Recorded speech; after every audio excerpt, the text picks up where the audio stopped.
حجت معتبر ہے، پھر کیا اقوال الرجال معتبر ہوں گے، لوگوں کے ملفوظات معتبر ہوں گے، لوگوں کی آراء معتبر ہوں گی، تو ان کی حجت قوی ہوگی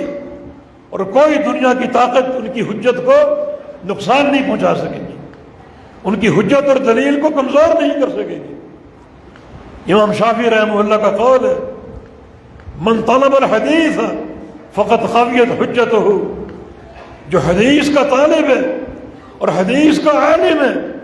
اس کی حجت سب سے قوی اور سب سے مضبوط ہے۔ امیر المومنین عمر بن خطاب رضی اللہ عنہ فرمایا کرتے تھے کہ یہ اہل الرائے، اصحاب الرائے تمہارے پاس آئیں گے، تم سے الجھیں گے، جھگڑیں گے، قرآن کی آیتیں پڑھ پڑھ کر اور مرضی کی تفسیر کر کر کے۔ ایک ہے قرآن کا منطوق اور ایک ہے مفہوم، منطوق بھی قرآن سے ہو، مفہوم بھی اللہ اور اس کے رسول کی چاہت کا ہو، یہ تو ایک موقف درست ہے، مگر وہ قرآن تو پڑھیں گے، تفسیر اپنی رائے سے کریں گے، تفسیر اپنی مرضی کی کریں گے، جبکہ رائے کی تفسیر جرم ہے، بہت بڑا جرم ہے۔ یہ بات سلف اور صحابہ کے اقوال سے ثابت شدہ ہے کہ قرآن میں رائے استعمال کرنے والا اگر درست بات بھی کہہ دے تو پھر بھی وہ غلط ہے۔ ابو بکر صدیق رضی اللہ عنہ فرمایا کرتے تھے، ایو سماعٍ تضلنی وایو ارضٍ تقلنی لو قلت فی کتاب اللہ برأیی، اگر میں نے کتاب اللہ میں اپنی رائے استعمال کی تو کون سا آسمان مجھے سایہ کرے گا اور کون سی زمین مجھے پناہ دے گی؟ نہ کوئی آسمان بچے گا سایہ کرنے والا، نہ زمین رہے گی پناہ دینے والی، میں بربادی کا شکار ہو جاؤں گا اور تباہی کا شکار ہو جاؤں گا۔ امیر عمر فرماتے ہیں اصحاب الرائے آئیں گے، قرآن تو پڑھیں گے، معنی اپنی مرضی کا کریں گے اور تم پر غالب آنے کی کوشش کریں گے، فخذوہم بالسنہ، تم ان کا مقابلہ کرو، ان کا محاسبہ کرو، ان کی پکڑ کرو اللہ کے پیغمبر کی سنت کے ساتھ۔ سنت ایک ایسا میدان ہے جس نے ان کو تھکا دیا ہے۔ اصحاب الرائے سنت کے مقابلے میں کوڑے ہیں، حدیث کے مقابلے میں صفر ہیں۔ حدیث میں پڑھنا، اس میدان میں داخل ہونا، اس میدان کی گھڑ سواری ان کے لیے بڑی مشکل ہے، ان کو اس چیز نے تھکا مارا ہے، تو تم ان کو اللہ کے نبی کی حدیثیں پڑھ پڑھ کے اور اللہ کے پیارے پیغمبر کے فرامین پڑھ پڑھ کے ان کا مقابلہ کرو، ان کا محاسبہ کرو۔ سنت کے مقابلے میں اور حدیث کے معاملے میں وہ بالکل کوڑے اور صفر ہے۔ تو فرمایا کہ وہ طائفہ ایسا ہوگا جس کی حجت ہمیشہ غالب رہے گی اور کوئی دنیا کی طاقت ان کو نقصان نہ پہنچا سکے گی۔ یہ اللہ کا فضل و کرم ہے۔ عقیدے کے مسائل میں اور فروعی مسائل میں جو اہل الحدیث کا موقف شروع سے آ رہا ہے اور آشکارا ہے، وہی بھی الحمدللہ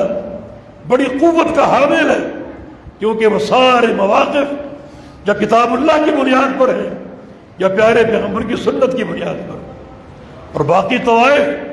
اور باقی مسالک جو ہیں وہ اپنی رائے کا استعمال، اپنے ذاتی اجتہادات کا استعمال اور اپنے قیاسات اور آراء کا استعمال کرتے ہیں، جس کا دین میں کوئی دخل نہیں ہے۔ تو قوت اس کے پاس ہے جس کے دامن میں کتاب و سنت ہو، دلیل کی مضبوطی اس کے پاس ہے جس کے پاس قرآن و حدیث ہو، اور وہ قرآن و حدیث کی بات کرنے والا ہو، یا کتاب اللہ سے بات کرے کہ سنت مصطفیٰ علیہ السلام سے بات کرے۔ یہ دوسری علامت ہے کہ ان کی حجت ہمیشہ غالب رہے گی اور کوئی طاقت ان پر غلبہ نہ پا سکے گی۔ اور تیسری علامت جو ہے وہ ہے حتی یاتی امر اللہ وہم ظاہرون، قیامت آ جائے گی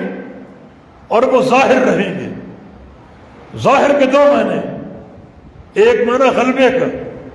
جو پیچھے گزر چکا کہ ان کی حجت غالب رہے گی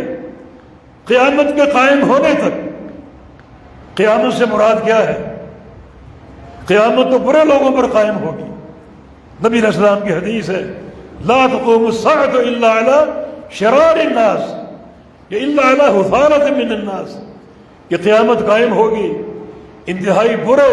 اور بدبخت لوگوں پر۔ اللہ کے امر کے قائم ہونے کا معنی جو حدیث سے منصوص ہے وہ ہے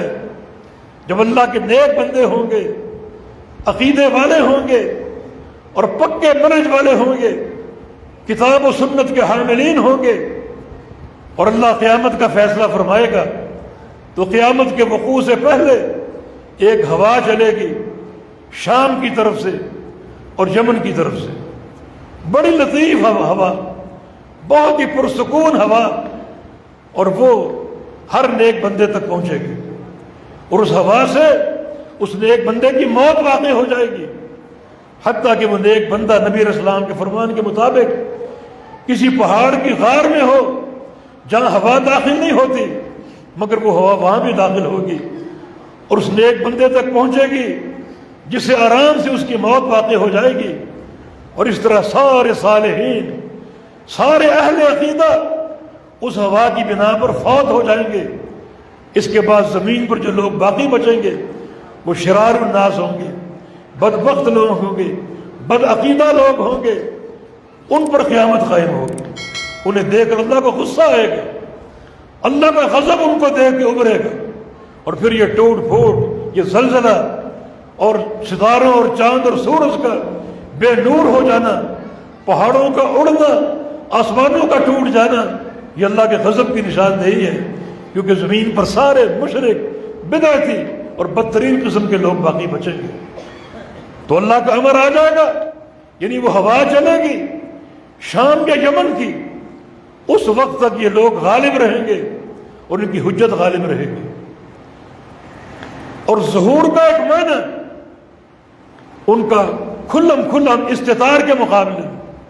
وہ چھپے ہوئے نہیں ہوں گے، نہ ان کے دعات اپنے آپ کو چھپائیں گے، نہ ان کے مسائل وہ چھپانے کی کوشش کریں گے، نہ ان کا عقیدہ مخفی ہوگا، کوئی چیز ان کی مخفی نہیں ہوگی، ہر چیز عدل اعلان ہوگی، عقیدہ بھی کھلم کھلا، منہج بھی کھلم کھلا، مسائل بھی کھلم کھلے، داعی بھی کھلم کھلے، اور ان دعات کا منہج، ان کا راستہ بھی انتہائی واضح، کوئی چیز پوشیدہ نہیں ہوگی۔ یاد الحدیث کا شعار ہے اور ان کی پہچان کا ایک بڑا محکم راستہ ہے یہ، ورنہ باقی جو فرق ہیں وہ اپنے کئی مسائل چھپانے کی کوشش کرتے ہیں، عقیدے کو چھپانے کی کوشش کرتے ہیں، فقہی مسائل کو چھپانے کی کوشش کرتے ہیں۔ بعد ایسے فقہی مسائل ہیں کہ ان کو پڑھ کر حیا آتی ہے، شرم آتی ہے، گھر میں ان مسائل کو اپنی بہو بیٹیوں کے سامنے پڑھنا ممکن نہیں ہوتا، وہ چاہتے ہیں کہ مسائل سامنے نہ آئیں، چھپے رہے، مگر جو طائفہ منصورہ ہے، جنتی گروہ ہے، ان کا ہر مسئلہ،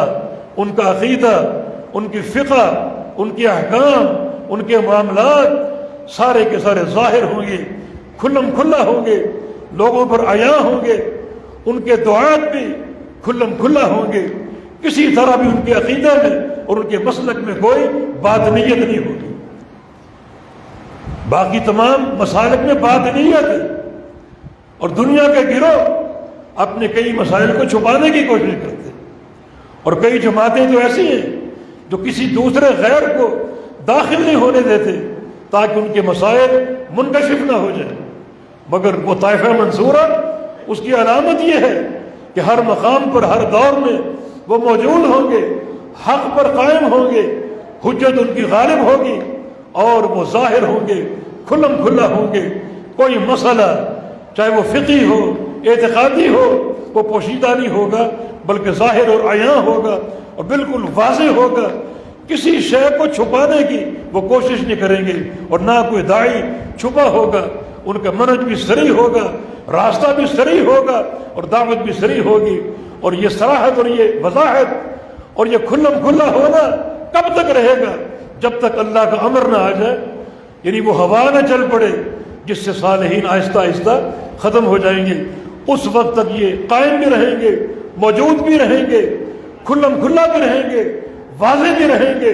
حق پر قائم رہیں گے، اور کوئی دور ان کے وجود سے خالی نہیں ہوگا، اور کوئی علاقہ اور خطہ ان کے وجود سے خالی نہیں ہوگا۔ یہ اللہ تعالیٰ کی ایک نشانی، پیارے پیغمبر کا یہ فرمان یقیناً اللہ تعالیٰ کی نشانی کے طور پر ہے کہ اس جماعت کو ڈھونڈو اور تلاش کرو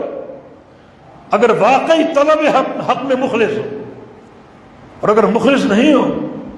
بس دنیا کی تمہیں شہرت چاہیے اور اپنے خود ساختہ مسلک کا نام چاہیے تو جو مرضی کرتے رہو۔ مگر پیارے پیغمبر نے یہ بات ارشاد فرما کر پوری دنیا کے لوگوں پر حجت قائم کر دی، اور خاص طور پہ کلمہ کو افراد پر۔ نبی علیہ السلام کی ایک اور حدیث کو اختصار سے سمجھنے کی کوشش کرتے ہیں، وہ بھی امیر معاویہ کی روایت سے رضی اللہ عنہ، اور مطلب خطبنا رسول اللہ صلی اللہ علیہ وسلم، ہمیں پیارے پیغمبر نے خطبہ دیا، خطبہ ارشاد فرمایا۔ اس خطبے میں آپ نے امت کے فرقوں کا ذکر کیا، افترقت اليہود علی 71 ملة وافترقت النصارى على 72 ملة وستفترق امتی علی 73 ملة۔ یہودیوں کے 71 فرقے بنے، عیسائیوں کے 72 فرقے بنے، اور میری امت کے 73 فرقے بنیں گے۔ فرمایا کہ کلہم فی النار، سب جہنم میں جائیں گے، الا واحدہ، سوائے ایک کے۔ پوچھا کہ وہ ایک کون ہے؟ تو آپ صلی اللہ علیہ وسلم کے 2 جواب منقول ہیں، ہم ما انا علیہ اليوم اصحابی، اور ایک حدیث میں ہم الجماعہ، وہ الجماعہ ہیں، یہ وہ لوگ ہیں جو اس چیز پر قائم ہوں جس پر آج میں ہوں اور میرے صحابہ قائم ہیں۔ نبی علیہ السلام کا یہ فرمان بھی اس مسلک کا تعین کرتا ہے، اس جماعت کا جس کو اللہ نے چن کر حق کی دولت اور نعمت عطا فرمائی۔ 73 فرقوں کا ذکر ہے، 72 کا جہنمی ہونا اور ایک کا جنتی ہونا۔ اب معنی کیا ہوا؟ جو اللہ کے پیغمبر کی امت ہے، امت اجابت، وہ ساری کی ساری 73 فرقوں کا مجموعہ ہے، اس کے علاوہ کوئی بات نہیں۔ ساری امت 73 فرقوں کا مجموعہ ہے، اور ان 73 فرقوں میں سے 72 جہنم میں جائیں گے، صرف ایک جنتی ہوگا، اور ایک جنتی وہی ہے جو الجماعہ ہے، جو پچھلی حدیث میں ہم نے پڑھا کہ یہ ہمیشہ رہے گا، ہر مقام پر رہے گا، تعداد چاہے کم ہی کیوں نہ ہو۔ یہ الجماعہ ہے۔ الجماعہ کے بارے میں عبداللہ بن مسعود رضی اللہ عنہ کا قول ہے، آپ نے عمرو بن محمود العودی سے فرمایا تھا، الجماعت اذا كنت على الحق ولو كنت وحدك۔ جماعت کا معنی یہ ہے کہ تیرے پاس حق ہو، چاہے تو اکیلا ہی کیوں نہ ہو، پوری دنیا تیرے سامنے ہو اور تو اکیلا کھڑا ہو، مگر حق تیرے ساتھ ہو، کتاب و سنت کی دلیل تیرے پاس ہو، تو الجماع ہے، اور باقی دنیا چاہے وہ لاکھوں اور کروڑوں کی تعداد میں ہو، وہ الجماع نہیں ہے۔ الجماع نام ہے کتاب و سنت پر ہونے کا، الجماع نام ہے اس منہج پر ہونے کا جو منہج اللہ کے پیارے پیغمبر کا تھا اور صحابہ کرام کا تھا، کیونکہ ایک حدیث میں اس کو الجماع کہا گیا اور ایک حدیث میں ما انا علیہ اليوم اصحابی کہا گیا۔ معنی الجماع کا معنی ما انا علیہ اليوم اصحابی، جس چیز پر اللہ کے پیغمبر تھے اور صحابہ کرام تھے، جس نے اس کو تھام لیا، اس پر قائم ہو گیا، وہ الجماع ہے، اور وہی طائفہ منصورہ، فرقہ ناجیہ، اور وہ گروہ جس کے بارے میں جنت کے داخلے کی ایک نوید اور بشارت آپ نے سنائی کہ 72 فرقے جہنم میں جائیں گے، صرف ایک جنت۔ اس کا معنی کیا ہوا؟ ان 73 گروہوں میں سے ایک گروہ سچے منہج پر ہوگا، حق پر ہوگا، عقیدہ بھی صافی ہوگا، منہج بھی صافی اور خالص ہوگا، عمل بھی صافی اور خالص ہوگا، اور باقی 72 جو ہیں ان میں خرافات ہوں گی، بدعات ہوں گی۔ ہم یہ نہیں کہتے کہ وہ ہمیشہ کے جہنمی ہوں گے، یہ اللہ کے علم میں اس کی مرضی ہے انہیں کتنی جہنم کی سزا دے، لیکن وہ باقی 72 گروہ جو ہیں ان میں اعتقادی خرابیاں بھی ہو سکتی ہیں، بدعات بھی ہو سکتی ہیں، خرافات اور تخرصات بھی ہو سکتی ہیں۔ اب اگلی بات بڑی اہم ہے، 73 گروہ ہیں، ایک جنتی اور باقی جہنمی۔ ایک سنت مصطفیٰ پر قائم ہے خالص، اور دوسرے بدعت اور خرافات پر قائم ہے، تو جو گروہ حق پر ہے اور سنت مصطفیٰ پر قائم ہے، خالص سنت ان کا منہج اور مشرب ہے، اس گروہ کا ان باقی 72 گروہوں سے کیا تعامل ہونا چاہیے اور کیا تعلق ہونا چاہیے، وہ اللہ کے پیارے پیغمبر نے آگے ایک ہی جملے میں واضح فرما دیا۔ آگے ارشاد فرمایا وَسَتَأْتِي أَقْوَامٌ، کچھ لوگ آئیں گے، قومیں آئیں گی، کیا ہوں گے وہ؟ وَسَتَأْتِي أَقْوَامٌ تَتَجَارَى فِيهِمْ يَتَجَارَى فِيهِمُ الْكَلَبُ كَمَا تَتَجَارَى الْكَلَبُ فَلَا يَبْقَى عَرْقٌ وَلَا مِفْصَلٌ إِلَّا دَخَلَهُ۔ آگے چل کر جماعتیں آئیں گی، لوگ آئیں گے، تتجارى فيهم تلك الأهواء، ان جماعتوں میں بدعات شرائط کریں گی، بدعات خرافات، مانا یہ باقی گروہ جو ہیں بدعت پر قائم ہوں گے، ان میں بدعات شرائط کر جائیں گی رگو ریشے میں، كما يتجارى الكلب بصاحبه، جیسے کلب کی بیماری اس شخص میں شرائط کر جاتی ہے جس پر وہ حملہ آور ہو۔ کلب کیا ہے؟ کلب کتے کا کاٹنا، اور کتا بھی بھاولا، پاگل کتا۔ اگر بھاولا کتا کسی کو کاٹ لے، جس کو کاٹے گا وہ بھی بھاولا بن جائے گا، اور فوری بھاولا بن جائے گا، لا يبقى منه عرق ولا مفصل الا دخله، اور وہ بھاولا پر اس کے رگ و ریشے میں فوراً داخل ہو جائے گا۔ یہ آپ نے نشاندہی فرمائی۔ جملے بڑے فصیح و بلیغ ہیں اور بڑے مختصر، مگر اس میں آپ نے ایک منہج واضح کر دیا۔ جو طائفہ منصورہ ہے اس کا بقیہ طوائف سے کیا تعلق ہونا چاہیے اور کیسا رابطہ ہونا چاہیے۔ فرمایا کہ وہ لوگ آئیں گے، قومیں آئیں گی جن میں بدعات، اہواء شرائط کر جائیں گی۔ کیسے؟ جیسے ایک بھاولا کتا کسی کو کاٹ لے تو اس کا بھاولا پن اس میں شرائط کر جاتا ہے اور فوری اس میں داخل ہو جاتا ہے، رگو ریشے میں پہنچ جاتا ہے اور کوئی چیز باقی نہیں بچتی۔ نبی علیہ السلام سمجھانا یہ چاہتے ہیں کہ بھاولا کتا جب کسی علاقے میں ہو تو اس سے بچنا ضروری ہے، اس سے دوری اختیار کرنا ضروری ہے، ورنہ اس کے قریب جاؤ گے تو وہ کاٹ سکتا ہے، اور جب وہ کاٹ لے گا تو وہ بھاولا پن آپ کے اندر داخل ہو جائے گا۔ اسی طرح جو بدعتی ہیں، جن میں خرافات اور تخرصات ہیں، بدعات ہیں، ان کی مثال ایک بھاولے کتے کی سی ہے۔ ان سے دور رہو گے تو عافیت ملے گی، سلامتی ملے گی، اور ان کے قریب جاؤ گے تو ان کا قرب بھاولے کتے کی مانند ہوگا، ان کی بدعات کا اثر آپ میں داخل ہو سکتا ہے اور سرایت کر سکتا ہے۔ یعنی آپ نے 2 لفظوں میں ایک بڑی عمدہ مثال کے ذریعے اس تعلق اور تعامل کو واضح کر دیا کہ 73 فرقے ہوں گے، ایک جنتی اور باقی جہنمی۔ باقی جہنمی کیا ہوں گے؟ ان میں آراء ہوں گی، بدعات ہوں گی، خرافات ہوں گی، تو ان سے بچنا ضروری ہے۔ ان کا قرب اگر استعمال کرو گے، اختیار کرو گے، ان کے قریب جانے کی کوشش کرو گے تو وہ قرب کیسا ہوگا؟ جیسے کوئی شخص بھاولے کتے کے قریب جائے، کتے کے قریب جائے گا وہ کاٹ لے گا، اور جب وہ کاٹ لے گا تو بندہ بھی بھاولا بن جائے گا۔ اس طرح بدعتی انسان، اس کی صحبت میں جاؤ گے، اس سے محبت کرو گے، اس کے ساتھ بیٹھو گے تو اس کی بدعات کا اثر آپ کے اندر سرایت کر سکتا ہے اور آپ میں داخل ہو سکتا ہے۔ تبھی تو سلف صالحین نے اہل بدعت سے دوری اختیار کرنے کے اقوال بیان کیے، دوری اختیار کرنے کے مشورے دیے۔ یہاں تک بھی آتا ہے کسی بدعتی انسان کو سلام نہ کہا جائے۔ اگر سلام کہو گے تو یقیناً کچھ نہ کچھ محبت اس کی آپ کے دل میں داخل ہوگی۔ وہ سلام کہنا ہی اس بات کی دلیل ہوگی کہ آپ کو اس سے محبت ہے۔ اور یہ قول قاضی فضیل بن عیاض جو کہ بہت بڑے تابعی اور محدث تھے، عبداللہ بن مبارک رحمہ اللہ چوٹی کے عالم اور محدث،